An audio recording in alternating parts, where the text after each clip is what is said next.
Specifically, we're looking at Action Comics number 336 from 1966.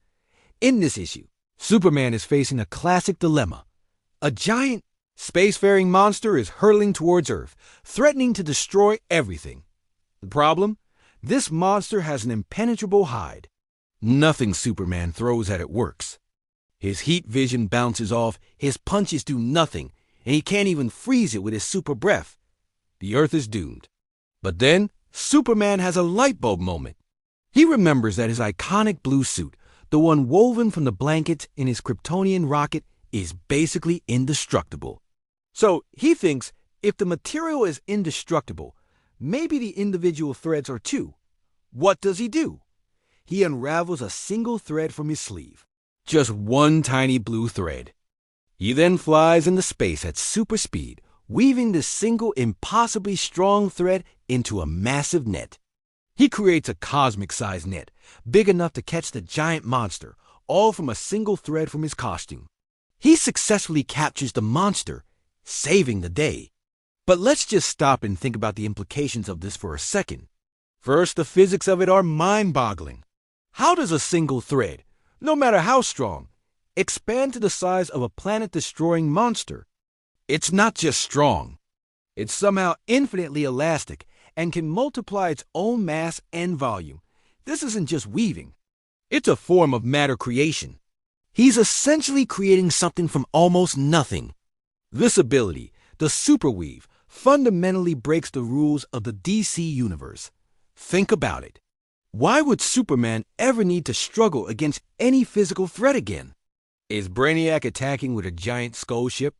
Just weave a net and catch it. Is Darkseid invading with the armies of Apocalypse? Weave a bigger net. There's no limit. He could theoretically weave a cage around an entire solar system if he wanted to. And it goes beyond just making nets. If he can manipulate a single thread to this degree, what else could he do with it?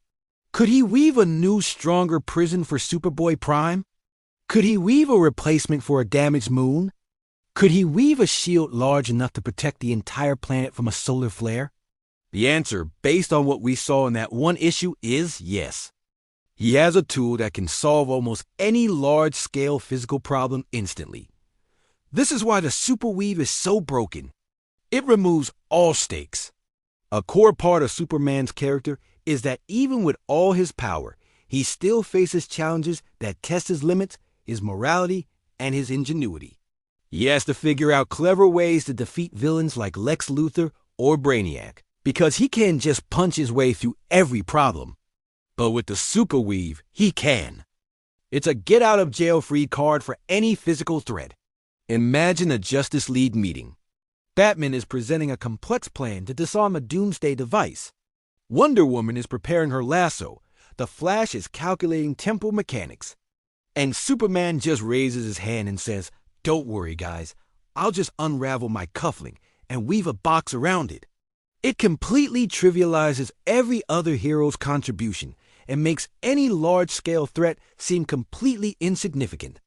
This is likely why the writers at DC quickly and quietly forgot about this power. You never see it again. It was a one-off, a relic of a crazier, more experimental time in comics where the rule of cool often trumped long-term story consequences. They gave Superman the ultimate tool, and then, realizing they'd written themselves into a corner, they took it away and pretended it never happened.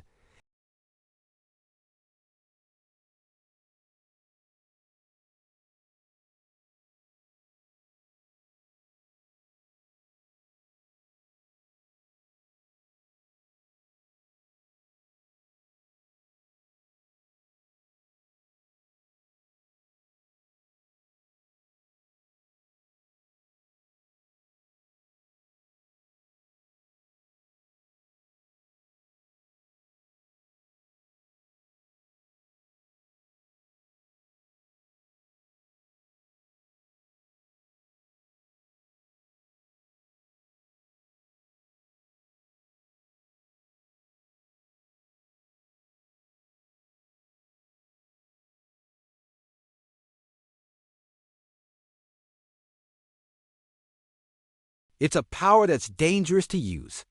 Dr. Manhattan's powers make him so detached from humanity that he can barely be considered a hero anymore. His power is a curse. But the Superweave? It had no downside. It was a clean, simple, and infinitely scalable solution to any problem. No cosmic repercussions, no moral quandaries. Just pure, unadulterated problem-solving power. It also raises some hilarious questions. Can he only weave with his costume's thread? What if he runs out? Does he have to fly back to the Fortress of Solitude for more Kryptonian blankets? Can he weave other materials? Could he, for example, take a single strand of Wonder Woman's hair and weave an army of indestructible clones? Okay, maybe that's a stretch, but you see my point. The logic of the power opens up a Pandora's box of absurd possibilities. In a way, the story of the Superweave is a great lesson in character design and storytelling. A hero isn't defined by how powerful they are, but by the challenges they overcome. By giving Superman a power that let him overcome any physical challenge with ease, the writers accidentally removed a key part of what makes his stories compelling. We don't want to see Superman effortlessly weave a net. We want to see him struggle, to push himself to his absolute limits, and to win through strength of character as much as strength of body. So, while powers like the Infinite Mass Punch or the Solar Flare are incredibly cool and visually spectacular, they still operate within a certain set of understandable limits. The Superweave, on the other hand, just breaks physics and logic for the sake of a convenient plot resolution. It's a testament to the wild creativity of the Silver Age, but also a perfect example of a power that was just too much, even for the man of tomorrow. It had to be retired, locked away in the annals of comic history, remembered only as that one-time Superman beat a giant space monster with the power of knitting. What do you think? Is the Superweave the most broken power in DC history? Or is there another, even more ridiculous ability that I miss? Let me know down in the comments. I'd love to hear your thoughts. And if you enjoyed this deep dive into obscure comic lore, make sure to hit that like button and subscribe for more content just like this. Thanks for watching, and I'll see you in the next video.